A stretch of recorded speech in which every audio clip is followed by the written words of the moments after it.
साथियों नमस्कार। आज भारतीय संविधान के एक बहुत ही महत्वपूर्ण प्रकरण जिसे हम भारतीय संविधान की प्रस्तावना या उद्देशिका कहते हैं के साथ आपके बीच में आए हैं। और भारतीय संविधान की प्रस्तावना या उद्देशिका से संबंधित अक्सर प्रतियोगी परीक्षाओं में इसके विश्लेषण के आधार पर कुछ प्रश्न पूछे जाते हैं। तो आइए चर्चा करते हैं कि भाई भारतीय संविधान की प्रस्तावना का क्या स्वरूप है और किन किन संदर्भों में इस पर प्रश्न आते हैं। तो जैसा कि हम जानते हैं कि भारतीय संविधान की जो प्रस्तावना है, वास्तव में प्रस्तावना किसी भी संविधान की भूमिका होती है जो संविधान के उद्देश्यों, उसके आदर्शों, सरकार के स्वरूप एवं उसके स्रोतों से संबंधित प्राविधानों के साथ साथ में प्रस्तावना के संविधान के लागू होने की संक्षिप्त जानकारी देती है।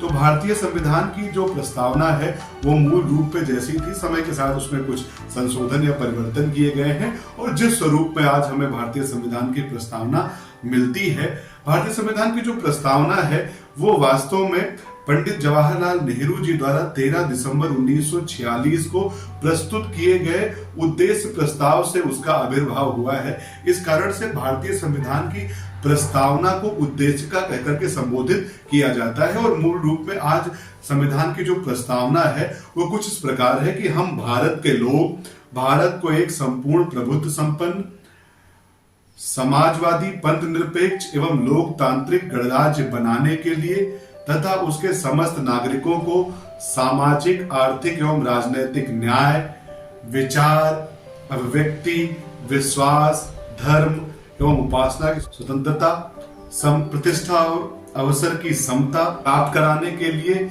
एवं उनमें व्यक्ति की गरिमा एवं राष्ट्र की एकता, अखंडता सुनिश्चित करने वाली बंधुता बढ़ाने के लिए दृढ़ संकल्प होकर आज तारीख 26 नवंबर 1949 मिति मार्गशीर्ष शुक्ल सप्तमी संवत 2006 विक्रमी को एतद द्वारा अंगीकृत, अधिनियमित और आत्मार्पित करते हैं। ये भारतीय संविधान की प्रस्तावना है जिसे उद्देशिका करके संबोधित किया जाता है और इसमें भारतीय संविधान के उद्देश्यों और उसके आदर्शों की झलक हमें मिलती है। भारतीय संविधान की उद्देशिका को संविधान की आत्मा कहा जाता है। प्रसिद्ध राजनीतिक के.एम. मुंशी ने उद्देशिका को राजनीतिक जन्मपत्री कहा है। जैसा अभी चर्चा की गई कि भारतीय संविधान की जो उद्देशिका है उसका आविर्भाव या वो कहां से आई है, पंडित जवाहरलाल नेहरू जी द्वारा प्रस्तुत किए गए उद्देश्य प्रस्ताव से, जिसे उन्होंने 13 दिसंबर 1946 को प्रस्तुत किया और 22 जनवरी 1947 को उसे अंगीकृत कर लिया गया। अगर हम भारतीय संविधान के स्रोत की बात करें तो इस उद्देशिका में ही ये जो प्रथम शब्द है हम भारत के लोग, यानी भारतीय संविधान का जो स्रोत है वो भारत के लोगों द्वारा ही भारत को अर्पित किए गए संविधान से लिया जाता है।